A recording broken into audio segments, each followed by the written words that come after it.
Hello, good morning. എന്തൊക്കെയുണ്ട് വിശേഷം? ഇവിടെ ദേ മഴയൊക്കെ തുടങ്ങിയിട്ടുണ്ട് ചെറിയ രീതിയിൽ. അപ്പോൾ ഒരു സന്തോഷം സമാധാനമൊക്കെയാണ്. ഇന്ന് രാവിലെ തന്നെ ബ്ലഡൊക്കെ കുത്തി എടുത്ത് എണീറ്റാണ് കേട്ടോ ഞാൻ ഈ ഒരു കോലത്തിലിരിക്കുന്നത്. അല്ലെങ്കിൽ ആരെങ്കിലും രാവിലെ ഈ ഒരു ജിം ഡ്രസ്സ് ഇട്ടിരിക്കുമോ?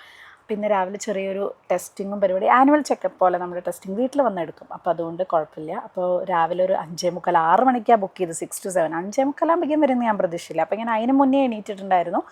അപ്പോൾ അതൊക്കെ ചെയ്തൊരു 10 മിനിറ്റിൻ്റെ പ്രോസസ്സേ ഉണ്ടായിരുന്നുള്ളൂ കേട്ടോ. അപ്പോൾ അതൊക്കെ ചെയ്ത് കഴിഞ്ഞ് ദേ ഞാൻ രാവിലത്തെ പരിപാടിയിലാണ്. മഴ ഇന്നലെ രാവിലെ വരെ നന്നായി പെയ്തിട്ടുണ്ടായിരുന്നു കേട്ടോ. അപ്പോൾ ഇതുള്ളതുകൊണ്ട് ആട്ട കുഴയ്ക്കുക എന്നുള്ളത് ഞാൻ പറഞ്ഞില്ലേ, ഇത് ഭയങ്കര ഈസി ആയിട്ടുള്ളൊരു സംഭവമാണ്. ബ്രേക്ക്ഫാസ്റ്റ് ചപ്പാത്തിയും ചണ മസാലയാണ്. ബ്രേക്ക്ഫാസ്റ്റ് ലഞ്ച് എന്നൊക്കെ വേണമെങ്കിൽ പറയാം. രമേശേട്ടന് പിന്നെ ഓവർനൈറ്റ് ഓട്സും കുട്ടിക്ക് ഞാൻ ഇതേ ചപ്പാത്തിയും ചണയും കൊടുക്കും. കാരണം രാവിലെ ഇത്രയൊക്കെ തന്നെ സമയം ഉണ്ടാവാറുള്ളൂ. 7:30 കഴിയുമ്പോഴേക്കും പോകണം. അപ്പോൾ ഇതിൻ്റെ ഉള്ളിൽ വേറെ ഒരുപാട് വിഭവസമൃദ്ധമായ സംഭവങ്ങളൊന്നും ഉണ്ടാക്കാൻ എനിക്ക് പറ്റാറില്ല. എന്നാലും ചപ്പാത്തിയും ചണയാണ് ഇന്ന് പ്ലാൻ ചെയ്തിട്ടുള്ളത് കേട്ടോ. അപ്പോൾ അതിനുള്ള സംഭവങ്ങളൊക്കെ റെഡിയാക്കുകയാണ്. പണ്ട് ഞാൻ സ്കൂളിൽ പോകുമ്പോൾ, ഞാനും അനിയത്തിയൊക്കെ സ്കൂളിൽ പോകുമ്പോൾ ഞങ്ങൾ ഒരുപാട് ദൂരത്താണ്, ഒരു 10-30 കിലോമീറ്റർ കുന്നംകുളത്താണ് കേട്ടോ പഠിച്ചിട്ടുണ്ടായിരുന്നത്. അപ്പോൾ രാവിലെ ഈ പറഞ്ഞ പോലെ 7-7:30 പോകണം, വൈകിട്ട് 5:30. അതൊരു പൊട്ട ഓപ്ഷനായിരുന്നു. പക്ഷേ നമ്മുടെ അടുത്ത് അങ്ങനത്തെ ഒരു സ്കൂൾ ആ സമയത്ത് ഉണ്ടാവാത്തതുകൊണ്ട് ചേർത്തതാണ്. അത് എന്തായാലും നല്ല കാര്യം തന്നെയായിരുന്നു. പക്ഷേ എന്നാലും ഭയങ്കര ബുദ്ധിമുട്ടായിരുന്നു കേട്ടോ. അതായത് പഠിക്കാനാണെങ്കിലും ക്ഷീണവും കാര്യങ്ങളമ്മ എപ്പോഴും പറയും അതൊരു വലിയ തെറ്റാണ് ആ സമയത്ത് ചെയ്തിട്ടുണ്ടായിരുന്നത് എന്നുള്ളത്. പക്ഷെ അതുകൊണ്ട് തന്നെ രാവിലെ നമുക്ക് നേരത്തെ എണീറ്റ് ചോറും കൂട്ടാനും ഉപ്പേരി അങ്ങനത്തെ സംഭവങ്ങളൊന്നും ഉണ്ടാവാറില്ല. പിന്നെ ചോറും തൈര് അല്ലെങ്കിൽ ചോറ് ചമ്മന്തി, ഈ ചോറ്റുപാത്രമൊന്നും അന്ന് എനിക്ക് ഒട്ടും ഇഷ്ടമായിരുന്നില്ല കേട്ടോ. അപ്പോൾ അതുകൊണ്ട് രാവിലത്തെ ബ്രേക്ക്ഫാസ്റ്റ് ആവും എപ്പോഴും ഉച്ചയ്ക്ക്. അതായത് രാവിലെ ദോശയാണെങ്കിൽ ഉച്ചയ്ക്ക് ദോശ. പിന്നെ ഈവനിങ്ങിൽ വന്നു കഴിഞ്ഞാലാണ് കേട്ടോ നമ്മൾ നന്നായി ഭക്ഷണം കഴിക്കുക. അതായത് അമ്മ ചോറും മീൻകറിയും, മിക്ക ദിവസം മീൻകറിയും മീൻ വറുത്തതും ഉണ്ടാവും. അതില്ലാത്തൊരു പരിപാടി ഉണ്ടാവാറില്ല. അതോ അമ്മയാണ് വായത്തര. ഡിഗ്രി, എൻ്റെ ഓർമ്മ ശരിയാണെങ്കിൽ എനിക്കും ഗീതോനും ഡിഗ്രി പഠിക്കുന്നവർ അമ്മയായിരുന്നു ഭക്ഷണം. ഡിഗ്രി കഴിയുമ്പോൾ എൻ്റെ കല്യാണം കഴിഞ്ഞത് വേറെ കാര്യം. ഡിഗ്രി കഴിയുന്നവരെ ഞങ്ങൾക്ക് രണ്ടുപേർക്കും അമ്മയാണ് ഭക്ഷണം വായ തന്നിരുന്നത്. അത് പറഞ്ഞാൽ ആരും വിശ്വസിക്കില്ല. പണ്ട് നമ്മുടെ വീട്ടിലങ്ങനെ ജസ്റ്റ് വൈകുന്നേരം ഇങ്ങനെ ഈവനിങ്ങിലൊക്കെ അപ്പുറത്തുള്ളവരൊക്കെ വരുമല്ലോ വർത്താനം പറയാം, അവരൊക്കെ കളിയാക്കും ഡിഗ്രിക്കായിട്ട് വായ കൊടുക്കുക. അതൊരു ശീലമാണ് ചെറുപ്പം മുതലേ. ചിലപ്പോൾ ഞങ്ങൾ കഴിക്കാൻ വേണ്ടി അമ്മ അങ്ങനെ തന്ന് ശീലിച്ചാവും. പക്ഷേ ആ സമയം എന്ന് പറഞ്ഞാൽ ഞാനും അമ്മയും ഗീതും കൂടെ അപ്പുറത്ത് ഇരുന്നിട്ട് ഇങ്ങനെ കുഞ്ഞമ്മത്തിയുടെ മുളകിട്ട പൊന്നാനി സ്റ്റൈൽ മീൻകറിയും മീൻ വറുത്തതും തൈരൊക്കെ കൂട്ടി കുഴച്ച് കഴിക്കുമ്പോഴാണ് നമ്മുടെ ആ സ്കൂളിലെ വിശേഷങ്ങൾ മുഴുവൻ. അപ്പോൾ ആ ഒരു ദിവസമാണ് സമയമാണ് ഇരുന്ന് പറയുക. അപ്പോൾ ഈവനിങ്ങിലത്തെ ആ ഫുഡ് ഞങ്ങൾക്ക് ഭയങ്കര ഇമ്പോർട്ടൻ്റ് ആണ് കേട്ടോ. പക്ഷെ പണ്ടാണെങ്കിൽ ഇങ്ങനത്തെ സാധനങ്ങളൊന്നും ഇഷ്ടമായിരുന്നില്ല. ഏത് മുളകൂഷിയും അതുപോലെ ചോറിൽ ഞാൻ പറഞ്ഞില്ല ചോറ്റും പാത്രം കൊണ്ടുപോവുക, തൈരും വെറും തൈരും ചമ്മന്തി ഒന്നും ഇഷ്ടമല്ല. പക്ഷേ ഇപ്പോൾ അതൊക്കെ ഇഷ്ടമാണ്. ഞാൻ തന്നെ ഇടയ്ക്ക് ചോറ്റും പാത്രം ഉണ്ടാക്കി കഴിക്കാറുണ്ട്. അതാണ് രസം. കൊതി തോന്നും എനിക്ക് ചോറ്റും പാത്രം. കാരണം ഞാനത് എക്സ്പീരിയൻസ് ചെയ്തിട്ടില്ല. അന്ന് അതെനിക്ക് ഇഷ്ടമായിരുന്നില്ല. ഇന്ന് എനിക്ക് അതിൻ്റെ ഫുഡും ടേസ്റ്റും ഒക്കെ ഇഷ്ടമാണ്. അതൊന്നും നമ്മൾ അങ്ങനെയാണല്ലോ, ചില കാര്യങ്ങളൊക്കെ നമുക്ക് ഇഷ്ടപ്പെടാത്തൊക്കെ പിന്നെ ഇഷ്ടപ്പെടും. അങ്ങനെ ധൃതി പിടിച്ച് മിത്തുകൂടി രമേശേട്ടന് ഓടുകയാണ്. കാരണം ഒരു പെർട്ടിക്കുലർ ടൈം കഴിഞ്ഞാൽ സ്കൂളിലേക്ക് അടുക്കാൻ പറ്റില്ല. സ്കൂൾ ബസ്സും എല്ലാതും കൂടെ വന്നിട്ട് മിത്തുവിനെ ഇറങ്ങാൻ പോലും പറ്റില്ല. രമേശേട്ടൻ ഓഫീസിൽ ലേറ്റ് ആവും. അപ്പോൾ കറക്റ്റ് കട്ട് ഇറങ്ങണം. അപ്പോൾ മിഥുനെ ഡ്രോപ്പ് ചെയ്യാം. ഇന്ന് നമ്മൾ ഫ്രിഡ്ജൊന്ന് ക്ലീൻ ചെയ്യുന്ന ദിവസമാണ്. കുറേ പച്ചക്കറിയൊക്കെ വാങ്ങിയിട്ടുണ്ടായിരുന്നു. ഈ ബ്ലിങ്കിറ്റിലാണ് ഞാൻ വാങ്ങിയത്. ആക്ച്വലി ബ്ലിങ്കിറ്റ് ഭയങ്കര നമ്മുടെ പൈസ അധികം പോകുന്നൊരു സംഭവമാണ്. കാരണം ഒരു സാധനം വാങ്ങാൻ വേണ്ടി നമ്മളൊരു 100 സാധനം വാങ്ങും. പക്ഷേ എന്തൊക്കെ പറഞ്ഞാലും ഈ ഒരു സംഭവങ്ങളൊക്കെ വന്നതിന് ശേഷം കുറച്ച് മടി എന്നല്ല, നമ്മൾ മറവി കൂടുതലാണ്. എല്ലാം ആഴ്ചയിൽ വാങ്ങിച്ചാലും പിന്നെ എന്നും ഒരു ഡെയിലി വാങ്ങേണ്ട ഒരു അവസ്ഥയാണ്. അത് നിർത്തണം ഈ ഒരു ശീലം എന്ന് ഞാൻ എപ്പോഴും വിചാരിക്കും കേട്ടോ. പക്ഷെ പറ്റുന്നില്ല. പിന്നെ ഇന്ന് ഞാൻ എന്താ പറയുക, ക്ലീനിങ്ങാണ്. ഫ്രിഡ്ജൊക്കെ ക്ലീൻ ചെയ്തത് എന്നെ ക്ലീനിങ്ങിന് സഹായിക്കുന്ന ഒരു കുട്ടി വരാറുണ്ടല്ലോ, അപ്പോൾ അതുണ്ടാവും എന്ന് വിചാരിച്ചിട്ട്. അപ്പോൾ ഇന്ന് വന്നില്ല. അപ്പോൾ അതുകൊണ്ട് എനിക്ക് ഇരട്ടിപ്പണിയാണ്. ക്ലീനിങ് പരിപാടിയൊക്കെ ഉണ്ട്. അപ്പോൾ നമുക്ക് അങ്ങനെ ഒരു കുട്ടിയൊക്കെ ഉള്ളത് കുറച്ച് ഗുണമാണ്. കുക്കിങ്ങിന് നമുക്ക് വെക്കാം. പക്ഷേ കുക്കിംഗ് എനിക്ക് അത്ര ശരിയാവാറില്ല. കാരണം എനിക്ക് നാടൻ ഫുഡാണ് കുറച്ചും കൂടി ഇഷ്ടം. അത് ഇവിടെ ഉള്ളവർക്ക് കുറച്ച് ഉണ്ടാക്കാൻ ബുദ്ധിമുട്ടാണ്. അപ്പോൾ അങ്ങനത്തെ എല്ലാ പരിപാടികളും കഴിച്ചു കൂട്ടോ. അങ്ങനെ മൊത്തത്തിൽ ലേറ്റായി. ഇന്ന് കുളിയൊക്കെ കഴിഞ്ഞപ്പോഴേക്കും ഒരു നേരമായിട്ട്. അപ്പം ഞാൻ നൈറ്റ് ഡ്രസ്സ് തന്നെ എടുത്തിട്ടു. കാരണം ഇനിയിപ്പോൾ വൈകുന്നേരം ഒരു മേലിഴുകാനുള്ള സമയമൊന്നും ഉണ്ടാവില്ല. അത്രയ്ക്കും ലേറ്റായി എന്ന് വേണമെങ്കിൽ പറയാം. നട്ടുച്ചയായി എന്ന് പറയാം. ഇന്ന് ക്ലീനിങ് പരിപാടിയിൽ കുറച്ച് നിന്നു. ഫ്രിഡ്ജ് ക്ലീൻ ചെയ്യാനൊക്കെ നിന്നു. അതിന് പുറമെ ഞാൻ പറഞ്ഞില്ലേ, ഇന്നിപ്പോൾ എൻ്റെ ക്ലീനിങ് ചെയ്യാനുള്ള കുട്ടി വന്നില്ല. അപ്പം അതുകൊണ്ട് ആ പരിപാടികളും കാര്യങ്ങളൊക്കെ ആയിട്ട് എല്ലാം കഴിഞ്ഞതേ എപ്പോഴാണൊന്ന് സമയം കിട്ടിയത്. ഇവിടെ ഇന്നൊന്ന് മഴ പെയ്തു. ഞാൻ പറഞ്ഞില്ലേ, നല്ല മഴ ആദ്യത്തെ ദിവസം പെയ്തു. അത് കഴിഞ്ഞ് പിന്നെ 2-3 ദിവസം ഒരു ഡ്രസ്സുമില്ല. പിന്നെ ഇന്നലെ രാത്രി നന്നായി പെയ്തു. ഇന്നിപ്പോൾ ഇങ്ങനെ ചെറുതായിട്ട് പെയ്തിട്ടും പെയ്യാതെയും. പക്ഷെ മീൻസ് ചൂട് പോയി. ഭയങ്കരമായിട്ടുള്ള ചൂടൊന്ന് കുറഞ്ഞു കിട്ടി. അപ്പം അതിൻ്റെ ഒരു സന്തോഷത്തിലാണ്. അത്യാവശ്യം ഫാനൊക്കെ ഇട്ടാൽ തന്നെ നന്നായി തണുക്കാനൊക്കെ തുടങ്ങിയിട്ടുണ്ട്. 2 ദിവസം മുന്നേ വരെ അതുണ്ടായിരുന്നില്ല. പക്ഷെ ഇന്നലെ മുതൽ പിന്നെയും തുടങ്ങിയിട്ടുണ്ട് കേട്ടോ. അപ്പോൾ അതാണ്. അപ്പം എന്തായാലും ഞാനിനി നന്നായിട്ടൊന്ന് ഉറങ്ങട്ടെ. ഇന്ന് രാവിലെ നേരത്തെ ഞാൻ പറഞ്ഞത് എടുക്കുക ടെസ്റ്റിന്. അതിൻ്റെ രാവിലെ നേരത്തെ എണീറ്റതാണ്.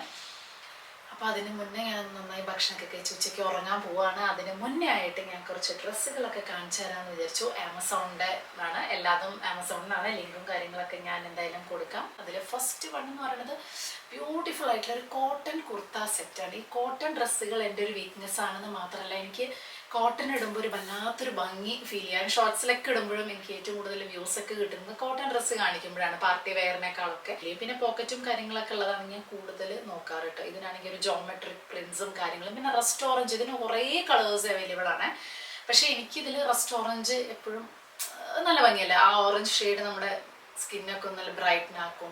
പിന്നെ എൻ്റെ കയ്യിൽ അധികം ഇല്ലാത്ത ഒരു കളറാണ്. ഇപ്പോൾ വാങ്ങി കുറേ ആയി. അധികം ബ്ലൂവും പച്ചയും റെഡും ആണ് എടുക്കാറ്. അപ്പം ഞാൻ ഈ ഒരു കളർ എടുത്തത് കേട്ടോ. അടുത്തത് എൻ്റെ ഫേവറേറ്റ് കളറാണ് ഈ ഒരു ലൈറ്റ് ഓണിയൻ ഷെയ്ഡ് എന്ന് പറയാൻ വേണമെങ്കിൽ, ഒരു ലൈറ്റ് പിങ്ക് ഓണിയൻ ഷെയ്ഡ്.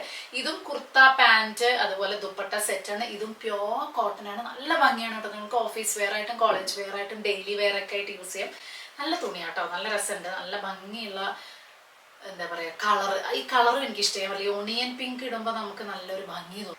അടുത്തത് ബ്യൂട്ടിഫുൾ ആയിട്ടുള്ള ഒരു ബ്ലാക്ക് കുർത്ത, ഒരു കോട്ട് സെറ്റ്. ഇപ്പൊ ഈ കുർത്തിയും പാൻറ്റും മാത്രമല്ല, കുർത്ത സെറ്റ് എന്നുള്ളതിനേക്കാളും കോട്ട് സെറ്റ് എന്ന് വേണമെങ്കിൽ നമുക്ക് പറയാൻ പറ്റും. നല്ല ഭംഗിയുള്ളതാണ്. ഒരു ബ്ലാക്കിൽ ഒരു ചെറിയ ഗോൾഡൻ ലൈനും കാര്യങ്ങളും. സ്ലീവ്സിന്റെ അവിടെ ആണെങ്കിൽ ഒരു നെറ്റ് ടൈപ്പ് പോലെ വരുന്നത്. കോളർ ഷർട്ട് കോളർ ടൈപ്പ് ആണ് കേട്ടോ. പിന്നെ ഞാൻ 2 വാങ്ങിയിട്ടുണ്ടായിരുന്നു. 2 ബാഗ് കേട്ടോ. ഫാസ്റ്റ് ട്രാക്കിന്റെ ഒരു ബാഗാണ്. രണ്ടും ഫാസ്റ്റ് ട്രാക്കിന്റെ ബാഗ് തന്നെയാണ്. നല്ല അടിപൊളി ബാഗാണ്. നല്ല ബ്യൂട്ടിഫുൾ ആയിട്ടുള്ള ഒരു 2 ബാഗ്. അതായത് നമുക്കിങ്ങനെ പാർട്ടി വെയറിനൊക്കെ കൊണ്ടുപോകാം, പ്ലസ് നമുക്ക് നോർമൽ വെയറിന്. അതുകൊണ്ട് 2 തരത്തിലാണ്. ഡിറ്റാച്ചബിൾ സ്ട്രാപ്പ് ഉണ്ട് അതിന്. ഒന്നൊരു ഗോൾഡൻ ഹാൻഡിലൊക്കെ ആയിട്ട്. അപ്പോൾ നമുക്ക് ഇങ്ങനെ പിടിക്കുമ്പോൾ നല്ല പാർട്ടി വൈബൊക്കെ ആയിട്ട് ഒരു ബ്ലാക്ക് ഡ്രസ്സോ വൈറ്റ് ഡ്രസ്സൊക്കെ ഇട്ടിട്ട് നമുക്ക് നൈറ്റ് പാർട്ടിക്കും റിസപ്ഷനും ഒക്കെ പോവാം. അതൊരു ടൈപ്പ്. അതല്ലെങ്കിൽ ഷോൾഡർ ബാഗ് ആയിട്ടോ സ്ലിംഗ് ബാഗ് പോലെ യൂസ് ചെയ്യണമെങ്കിൽ ആ സ്ട്രിപ്പ് നമുക്ക് വെക്കാം. അതിൽ ജസ്റ്റ് നമുക്ക് മൊബൈല്, നമ്മുടെ മേക്കപ്പ് ഐറ്റംസ്, കുറേ യൂട്ടിലിറ്റി പോക്കറ്റ്സ് ഉണ്ട്. മൊബൈല്, മേക്കപ്പ് സാധനങ്ങൾ, പേഴ്സ് അത്യാവശ്യം വേണ്ട നമുക്ക് പാർട്ടിക്ക്. അങ്ങനെയല്ലേ നമുക്ക് കൊണ്ടുപോകും കുറേ സാധനം കൊണ്ടുപോകുന്നത്. പിന്നെ ഗിഫ്റ്റ് ചെയ്യാനും കൂടെ പറ്റുന്ന ബാഗാണ്. അതായത് ആരെങ്കിലും ബർത്ത്ഡേ ആവും അങ്ങനെയൊക്കെ വരുമ്പോൾ, ഇപ്പോൾ നിങ്ങൾക്ക് വൈഫിൻ്റെ ബർത്ത്ഡേ അല്ലെങ്കിൽ ഫ്രണ്ടിൻ്റെ ബർത്ത്ഡേ ഒക്കെ വരുമ്പോൾ നമുക്ക് എപ്പോഴും ഇങ്ങനെ എന്താ കൊടുക്കുക ചുരിദാറല്ലാതെ എന്നങ്ങനെയൊക്കെ തോന്നുമ്പോൾ ഒരു നല്ലൊരു ക്ലാസ് സംഭവമാണ് ഈ 2 ബാഗും. അപ്പോൾ എല്ലാത്തിൻ്റെയും ലിങ്കും കാര്യങ്ങളൊക്കെ ഞാൻ ഡിസ്ക്രിപ്ഷനിൽ കൊടുക്കാം, ചെക്ക് ചെയ്ത് നോക്കൂ കേട്ടോ. ഉച്ചയ്ക്ക് മഴയത്ത് നല്ലൊരു ഉറക്കമൊക്കെ ഉറങ്ങി എണീറ്റതേ നമുക്ക് വിളക്ക് കൊളുത്തേണ്ട സമയമായിട്ട്. ഞാൻ കയ്യും കാലൊക്കെ ഒന്ന് കഴിഞ്ഞാൽ വല്ല ഉച്ചയ്ക്ക് ശേഷമാണ് ഓൾറെഡി കുളിച്ചത്. കയ്യും കാലൊക്കെ കഴുകിയതാ വിളക്ക് കൊളുത്തേണ്ട. രാവിലത്തെ വിളക്ക് കൊളുത്തേണ്ട ഡ്യൂട്ടി രമേശേട്ടനാണ്. കാരണം ഞാൻ രാവിലെ ഒരു ഹറിബറി കുളിയൊന്നും കഴിഞ്ഞിട്ടൊന്നും രാവിലെ ചെയ്യുക. കാരണം എനിക്ക് ക്ലീനിങ്ങൊക്കെ കഴിഞ്ഞിട്ട് വേണം കുളിക്കാൻ. ജിമ്മിൽ പോയി വന്നിട്ട് വേണം കുളിക്കാൻ. സോ രാവിലെ ഞാൻ കല്യാണം കഴിഞ്ഞ മുതലേ രമേശേട്ടനാണ് എപ്പോഴും രാവിലെ വിളക്ക് കൊളുത്തിട്ട്. ഈവനിങ്ങിൽ ഞാനോ മിത്തും ഒക്കെ ആയിട്ട് ഇങ്ങനെ മാറി മാറി കൊളുത്തും. ഈ സന്ധ്യയ്ക്ക് വിളക്ക് കൊളുത്തുക, നാമം ചൊല്ലുക എന്നുള്ളതൊക്കെ നമ്മൾ ചെറിയ കുട്ടികളാകുമ്പോൾ ശീലിച്ച് ചില കാര്യങ്ങൾ നമുക്ക് മാറ്റാൻ പറ്റില്ല അല്ലേ. അതായത് വിളക്ക് കൊളുത്തി നാമം ചൊല്ലി ഗുണന പട്ടിക മൾട്ടിപ്ലിക്കേഷൻ ടേബിളൊക്കെ ചൊല്ലി, ഇപ്പോൾ പിന്നെ അത് ചൊല്ലുന്നില്ല. പക്ഷേ എന്നാലും നമുക്ക് ആ ഒരു ശീലം നമുക്ക് പെട്ടെന്ന് മാറ്റാൻ പറ്റില്ല. പക്ഷേ എന്നാലും ഞാൻ ഭയങ്കരമായിട്ട് അങ്ങനെ ഇത് ചെയ്യുന്ന ആളൊന്നുമല്ല കേട്ടോ. ഞാൻ അങ്ങനെ രമേശേട്ടൻ്റെ അത്രയും ആക്ച്വലി ഇല്ല. പക്ഷേ എനിക്കിത് ഭയങ്കര മനസമാധാനം തരുന്നൊരു സംഭവമാണ്. ഈ വിളക്കൊളുത്തലും സന്ധ്യയ്ക്ക് നാമം ജപിക്കലും അമ്പലത്തിൽ പോകുന്നതൊക്കെ എനിക്ക് മെൻ്റൽ പീസ് ഭയങ്കര ലൈക്ക് തെറാപ്പി പോലെയാണ്. അതിനപ്പുറത്ത് ഞാൻ അങ്ങനെ ഭയങ്കര കാര്യമായിട്ട് അങ്ങനെയൊന്നും വിചാരിക്കുന്നില്ല. അപ്പോൾ എന്നും ചൊല്ലാനുള്ള നാമങ്ങൾ ഞാൻ തന്നെ കണ്ടെത്തിയിട്ട് പല ഇതിൽ നിന്നുമായിട്ട് ഞാൻ ഒരു ബുക്കിൽ എഴുതിയിരിക്കണം. അപ്പോൾ നമുക്ക് കുറച്ചും കൂടി ഈസി ആവില്ല. ആ ബുക്ക് മാത്രം എടുത്താൽ മതിയല്ലോ. അപ്പോൾ അതിൽ അഷ്ടോത്രം അങ്ങനത്തെ കുറച്ച് കാര്യങ്ങളൊക്കെ. അപ്പോൾ അത് എന്നും പറ്റാവുന്ന ദിവസമൊക്കെ വായിക്കും കേട്ടോ. അത് കഴിഞ്ഞിട്ടിപ്പോൾ ഞാൻ ലളിത സഹസ്രനാമത്തിൻ്റെ ക്ലാസ് ചേർന്നിട്ടുണ്ട്. എനിക്ക് കുറേ കാലമായിട്ടുള്ള ആഗ്രഹമാണ് നല്ല പെർഫെക്റ്റ് ആയിട്ട് ഇത് വായിക്കാൻ പഠിക്കണം. അപ്പോൾ ഒരു ഒക്ടോബർ വരെ 6 months കോഴ്സിലുള്ള ഒരു ഇതാണ്. നല്ല അടിപൊളിയായിട്ട് തന്നെ പോകുന്നുണ്ട്. ഇനി 2-3 മാസം കൂടെ ഉള്ളൂ. അപ്പോൾ അത് ഞാനൊരു ബുക്കിൽ രമേശേട്ടനെ കൊണ്ട് എഴുതിപ്പിക്കണം. എൻ്റെ കയ്യിൽ അല്ലാതെ തന്നെ നമ്മൾ ഒരു പ്രാവശ്യം എയർപോർട്ടിൽ നിന്ന് വാങ്ങിച്ചാൽ താളിയോല പോലെ ലളിത സഹസ്രനാമത്തിൻ്റെ ഉണ്ട്. പക്ഷെ അത് എന്നും ഉപയോഗിച്ചാൽ കേടുവരുന്ന് വിചാരിച്ചിട്ട് ഞാനത് എടുക്കാറില്ല കേട്ടോ. അപ്പോൾ ഡിന്നർ പരിപാടിയിലാണ് നമ്മൾ ഇന്ന് മൾട്ടി ഗ്രെയിൻ പുട്ട് ആൻഡ് പഴം. മിത്തുവിന് കടലക്കറി ഉണ്ട് രാവിലത്തെ. കറിമിത്തു പുട്ടും പഴവും ഇഷ്ടമേ അല്ലാത്ത ആളാണ്. പിന്നെ അല്ലെങ്കിൽ നേന്ത്രപ്പഴം പുഴുങ്ങിയത്, ഇന്നാണെങ്കിൽ മൾട്ടിഗ്രെയിൻ. അപ്പോൾ നമ്മളിപ്പോൾ ചില ദിവസം റാഗി പുട്ട്, ചില ദിവസം മൾട്ടിഗ്രെയിൻ പുട്ട്. അപ്പോൾ രാത്രി എന്തുണ്ടാക്കും എന്നുള്ള കൺഫ്യൂഷനിൽ അധികം പണിയെടുക്കും വേണ്ട, ഹെൽത്തി ആയിട്ടുള്ള കാര്യങ്ങളൊക്കെ കിട്ടും ചെയ്യും. അതാണിപ്പോൾ അധികം ചെയ്യാറ് കേട്ടോ. അപ്പോൾ നമ്മുടെ റിസൾട്ടൊക്കെ വന്നു രാവിലെ ടെസ്റ്റ് ചെയ്തതിൻ്റെ അത് ഞാൻ വീഡിയോ എടുക്കണമെന്ന് വിചാരിച്ചു. പിന്നെ ആ ഒരു ടെൻഷനിൽ വീഡിയോ എടുക്കാൻ പറ്റിയില്ല. നമ്മളിങ്ങനെ വീട്ടിൽ വന്നിട്ട് ഇങ്ങനെ ടെസ്റ്റ് ചെയ്യുന്ന കുറേ സംഭവങ്ങളുണ്ടല്ലോ. അപ്പോൾ അവിടെയാണ്. അപ്പോൾ വൈകുന്നേരം ഒരു 3 മണി 4 മണിയാകുമ്പോൾ റിസൾട്ട് വരും. അങ്ങനെ അപ്പോൾ അതൊക്കെ വന്നു. വലിയ കുഴപ്പമൊന്നുമില്ല. കൊളസ്ട്രോൾ മാത്രം ഇത്തിരി ബോർഡർ എന്ന് പറഞ്ഞാൽ അധികമൊന്നുമില്ല, ഒരു 200-ൻ്റെ അടുത്ത് എത്തി. അപ്പോൾ അത് വലിയൊരു സംഭവമൊന്നുമല്ല. പക്ഷെ എന്നാലും കുറച്ച് ശ്രദ്ധിക്കേണ്ടിയിരിക്കുന്നു. അപ്പോൾ കാര്യമായ ഡയറ്റ് അങ്ങനെ ഫോളോ ചെയ്യേണ്ട ആവശ്യമൊന്നുമില്ല. എന്നാലും നമ്മൾ അധികം രാത്രി ഇങ്ങനെ റൈസ് ഇത് ഒഴിവാക്കിയിട്ടുണ്ട്. Rise of form of items ഒഴിവാക്കിയിട്ടുണ്ട്. പിന്നെ രാവിലെയും ചപ്പാത്തി, ഉച്ചയ്ക്കും ചപ്പാത്തി. രാവിലെ ചപ്പാത്തി അല്ല, ഉച്ചയ്ക്ക് ചപ്പാത്തി. രാവിലെ നമ്മൾ അങ്ങനെ എന്തെങ്കിലും ഓട്സോ കെല്ലോക്സോ ഒക്കെ ആയിരിക്കും. പിന്നെ സാറ്റർഡേ സൺഡേ ആണ് വിഭവസമൃദ്ധമായ ഭക്ഷണം കഴിക്കുക, ചോറ് അങ്ങനത്തെ മീൽസ്. രാത്രി റൈസ് ഞാൻ കുറച്ച് ദിവസം ഉണ്ടാക്കി നോക്കിയിട്ടോ ഉച്ചയ്ക്ക്. നല്ല എളുപ്പമാണ് ആക്ച്വലി റൈസ് പരിപാടി, തട്ടിക്കൂട്ടി. പിന്നെ നമ്മളും പണ്ട് പോലെ ശീലിച്ചൊരു സംഭവമല്ല റൈസ്, അപ്പം നമുക്ക് കുറച്ചും കൂടി ഈസിയാണ്, കുറച്ചും കൂടെ കറികൾ. പക്ഷേ ഇവർ ചോറും കൂട്ടാനും ഉപ്പേരി പരിപാടി ഇവർ കൊണ്ടുപോകില്ലേ, സ്കൂളിലാണെങ്കിലും ഓഫീസിലാണെങ്കിലും ആരും കൊണ്ടുവരാത്ത കാരണം അത് ഉറപ്പായിട്ടും കൊണ്ടുപോകില്ല.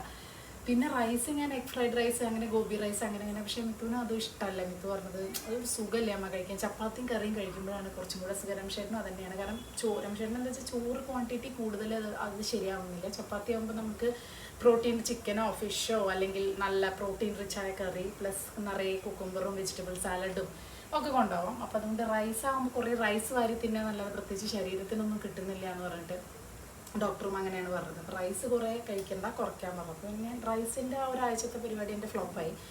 ഈസി അതാണ്. രാവിലെ എണീറ്റാൽ എനിക്ക് സാധാരണ 6 മണിക്ക് എണീക്കേണ്ട അടുത്ത് റൈസ് ആണെങ്കിൽ 6:45 എണീറ്റാൽ അത്. കാരണം ജസ്റ്റ് റൈസ് ഇടുക, അല്ലെങ്കിൽ തലേദിവസം തന്നെ കുക്ക് ചെയ്ത് വെച്ചാൽ ഒന്ന് സോർട്ട് ചെയ്തെടുക്കുക. പക്ഷേ അതിൽ പ്രത്യേകിച്ച് ഒന്നും ഇല്ലാത്ത കാരണം ഞാൻ പിന്നെ വേണ്ടാതെ വെച്ചു. ചപ്പാത്തി ആകുമ്പോൾ കുറച്ച് പണിയാണ്, ചപ്പാത്തി കറി പിന്നെ സാലഡ്. പക്ഷേ എന്നാലും അതുകൊണ്ട് രാത്രി എന്തുണ്ടാക്കും എന്നുള്ള കൺഫ്യൂഷനാണ്. രാത്രിയാണെങ്കിൽ പിന്നെ എപ്പോഴും ഒരു 7 മണിയാകുമ്പോഴാണ് അതിനെപ്പറ്റി ചിന്തിക്കുക. മീൽ പ്രപ്പ് ഞാൻ ചെയ്തിട്ടുണ്ടായിരുന്നു കേട്ടോ വീക്ക് ഡേയ്സിലും, അതൊരു നല്ല ഓപ്ഷനായിരുന്നു. പിന്നെ ഇത് കുറച്ച് ഈസി അല്ലേ, ഒരു ദിവസം റാഗിയുടെ പുട്ട്, ഒരു ദിവസം അതിൻ്റെ പുട്ട്. അപ്പോൾ എന്തെങ്കിലും രാവിലത്തെ കുറച്ച് കറി എക്സ്ട്രാ ഉണ്ടെന്നുണ്ടെങ്കിൽ അത് തന്നെ പ്രോട്ടീനായിട്ട് അങ്ങനെ തട്ടിമുട്ടി പോകുന്നുണ്ട്. അപ്പോൾ ഈ വീക്കെൻഡ് ഞാനിപ്പോൾ വീക്കെൻഡിൻ്റെ മീൽ പ്രപ്പൊന്നും കാണിക്കില്ല, കാരണം എല്ലാ ആഴ്ചയും കാണിച്ച് നിങ്ങൾ എന്തിനും ബോറടിപ്പിക്കണം അല്ലേ. 2 പ്രാവശ്യം ഞാൻ കാണിച്ചു. പിന്നെ എനിക്ക് തോന്നി വെറുതെ നിങ്ങൾക്ക് തന്നെ പുറമെ ഷോർട്സ് പോലെ ഇങ്ങനെ ചുമ്മാ എന്തെങ്കിലുമൊക്കെ ഇടാം, അങ്ങനെയൊക്കെ ചെയ്യാമെന്ന് വിചാരിച്ചു. അപ്പോൾ അതൊക്കെയാണ് ഇവിടുത്തെ വിശേഷങ്ങൾ. യെസ്, ഇനിയിപ്പോൾ ഞാനെന്തിപ്പോൾ സമയം 7:10, ഇപ്പോൾ ഒരു 8 മണിയുടെ മുന്നേ എന്തായാലും നമ്മൾ ഭക്ഷണം ആയിക്കോട്ടെ. അപ്പോൾ രാവിലെ ഞാൻ ജിമ്മൊക്കെ പോയി വന്ന് 9-9:30 പിന്നെ അത് ഫാസ്റ്റിംഗ് ബ്രേക്ക് ചെയ്യാൻ. അപ്പോൾ പിന്നെ അതൊരു കറക്റ്റ് അത്യാവശ്യം ഒരു ഇൻ്റർമീഡിയറ്റ് ഫാസ്റ്റിംഗ് പോലെ ആവും അങ്ങനെ. അപ്പോൾ ഇനിയിപ്പോൾ എന്തെങ്കിലും ഒരു അടിപൊളി TV ഒക്കെ എന്തെങ്കിലും സീരീസോ സിനിമയൊക്കെ കണ്ടിരുന്നു. ഇന്നിപ്പോൾ 7 മണിയിലായിട്ടിരുന്നു, പ്രത്യേകിച്ച് പണിയൊന്നുമില്ല. കുറച്ച് പണിയുണ്ട്, മടക്കി വെച്ചത് എടുത്ത് വയ്ക്കണം, അതൊരു വലിയ പണിയാണ്. പക്ഷെ എന്നാലും അതും കൂടിയേ ഉള്ളൂ. അപ്പോൾ നമുക്ക് ബാക്കി ഭക്ഷണം കഴിക്കുമ്പോൾ ഇന്ന് സംസാരിക്കാം. അപ്പം നമ്മൾ ഡിന്നറൊക്കെ കഴിക്കുന്ന സമയത്ത് ഇപ്പോൾ കുറച്ച് ദിവസമായിട്ട് എന്നും പഴയ സിനിമകൾ, ഇന്നിപ്പോൾ കാണുന്ന വിറ്റ്നസ് എന്ന് പറഞ്ഞ സിനിമയാണ് കേട്ടോ. അതേപോലെ ഇന്നലെ ഇരകൾ, അതിൻ്റെ തലേദിവസം ഈ കണ്ണിക്കൂടി. ഇത് രമേശേട്ടൻ്റെ പണിയാണ് ഇങ്ങനത്തെ സിനിമകൾ വെക്കുക എന്നുള്ളത്. പഴയ സിനിമകൾ നമ്മളൊക്കെ ആ കാലഘട്ടത്തിൽ അധികം അങ്ങനത്തെ സിനിമകൾ കാണില്ലല്ലോ. അപ്പോൾ ഇതിങ്ങനെ അധികം നമ്മൾ കാണാത്ത തരത്തിലുള്ള സിനിമകൾ, ചിലപ്പോൾ അന്നത്തെ ഹിറ്റൊക്കെ ആയിരിക്കാം. പക്ഷെ ഞാൻ കണ്ടിട്ടില്ല ഇങ്ങനത്തെ സിനിമയൊന്നും. ഇന്നലത്തേക്ക് എനിക്ക് ബോറടിച്ച് ഞാൻ കുറച്ച് കഴിയുമ്പോൾ പോയി കിടന്നു. അങ്ങോട്ട് നീങ്ങണില്ല, തള്ളി വിടേണ്ട ഒരവസ്ഥ. ഇന്നത്തെ നല്ല കോമഡി പോലെ ഫീൽ ചെയ്യുന്നുണ്ട്. അപ്പോൾ അതാണ് ഞങ്ങളുടെ പരിപാടി കേട്ടോ. അപ്പോൾ ഇന്ന് ഞാനുണ്ടല്ലോ പിന്നെ വേറൊരു സിനിമയുടെ കാര്യം കൂടെ പറയാൻ വിചാരിച്ചു. ഷീപ്പ് ഡിറ്റക്റ്റീവ് എന്ന് പറഞ്ഞിട്ട് നെറ്റ്ഫ്ലിക്സിൽ ഇപ്പോൾ ഭയങ്കര ട്രെൻഡിങ് ആയിക്കൊണ്ടിരിക്കുന്ന ഒരു സിനിമയാണ്. നല്ല അടിപൊളി സിനിമയാണ് കേട്ടോ. നിങ്ങൾ കണ്ടിട്ടില്ലെങ്കിൽ എന്തായാലും ആമസോൺ പ്രൈമിലാന്ന് തോന്നുന്നു കേട്ടോ. എനിക്ക് നെറ്റ്ഫ്ലിക്സിലല്ല, ആമസോൺ പ്രൈം, ആരക്ഷരം വേണ്ട, ആമസോൺ പ്രൈമിലാണ്. മസ്റ്റ് വാച്ചാണ്. അതിൻ്റെ മലയാളം ഡബ്ഡ് വേർഷനും ഉണ്ട്, ഇംഗ്ലീഷും ഉണ്ട്, എല്ലാതും ഉണ്ട്. അപ്പോൾ നിങ്ങൾക്ക് ആ ഭാഷയുടെ പ്രശ്നമാവില്ല. അടിപൊളി സിനിമ. എന്തായാലും ഞാൻ പറഞ്ഞ് കൂടുതൽ ഇതാക്കുന്നില്ല, സിനിമയുടെ കഥയും കാര്യങ്ങളൊന്നും പറഞ്ഞിട്ട് ഞാൻ കൂടുതൽ കൊളാക്കുന്നില്ല. പക്ഷെ നല്ല രസമുള്ള, നമുക്ക് കണ്ടിരിക്കാൻ പറ്റുന്ന ഇങ്ങനത്തെ സ്ക്രിപ്റ്റൊക്കെ ഉണ്ടാക്കണമെന്ന് നമുക്ക് തോന്നും. പിന്നെ ഒബ്സഷൻ എന്ന് പറഞ്ഞ സിനിമയും ഭയങ്കര അടിപൊളി, അത് പക്ഷേ ഇതുവരെ കണ്ടിട്ടില്ല, അത് ഇതിൽ വന്നു എന്ന് എനിക്കറിയില്ല. അപ്പോൾ അങ്ങനെ കുറേ അടിപൊളി സിനിമകൾ. പിന്നെ ബ്ലാസ്റ്റ് വന്നിട്ടുണ്ട്. ബ്ലാസ്റ്റ് നെറ്റ്ഫ്ലിക്സിലാണ്, അത് കാണാതിരിക്കരുത്. നമ്മുടെ കരാട്ടെ പടം, അത് കിടിലൻ പടമാണ്. അപ്പോൾ കുറച്ച് ദിവസമായിട്ട് ഇത് തന്നെയാണ്. കുറച്ച് ദിവസം കഴിഞ്ഞിട്ട് ഇങ്ങനെ സമയം കിട്ടുമ്പോൾ ഇങ്ങനെ ഈവനിങ്ങിലും ഉച്ചയ്ക്കൊക്കെ സമയം കിട്ടുമ്പോൾ ഇങ്ങനത്തെ നല്ല നല്ല സിനിമകൾ കാണുക എന്നുള്ളതാണ്. ഇപ്പോൾ വെറും വീക്കെൻഡ് മാത്രം നോക്കിയിരുന്ന് നടക്കുന്നില്ല. ഈ വീക്കെൻഡ് എന്നൊക്കെ എന്താ സംഭവിച്ചു എന്ന് പോലും അറിയില്ല, ഫുൾ ബിസി ആയിരുന്നു. അപ്പോൾ അങ്ങനെ കുറേ ഉണ്ടായിരുന്നു, സമയം കുറച്ചുണ്ടായിരുന്നു ഉച്ചയ്ക്കും വൈകുന്നേരമൊക്കെ ആയിട്ട്. അപ്പോൾ ഈ സിനിമ പറയണം തോന്നി, ഷീപ്പ് ഡിറ്റക്റ്റീവ്. ബ്ലാസ്റ്റിന് നിങ്ങൾ കണ്ടിട്ടുണ്ടാവും. അങ്ങനെ ആരോ ഫോൺ ചെയ്യുന്നുണ്ട്. അപ്പോൾ തൽക്കാലം ഇന്നത്തെ വീഡിയോ ഇത്രയേ ഉള്ളൂ. ഞാനിവിടെ നിർത്തുകയാണ്. പുറത്ത് കുട്ടികളുടെ ബഹളം തോന്നുന്നു, ഭയങ്കര ബഹളം കേൾക്കുന്നുണ്ട്. തൽക്കാലം ഇന്നത്തെ വീഡിയോ ഞാൻ ഇവിടെ നിർത്തുകയാണ് കേട്ടോ. ബൈ.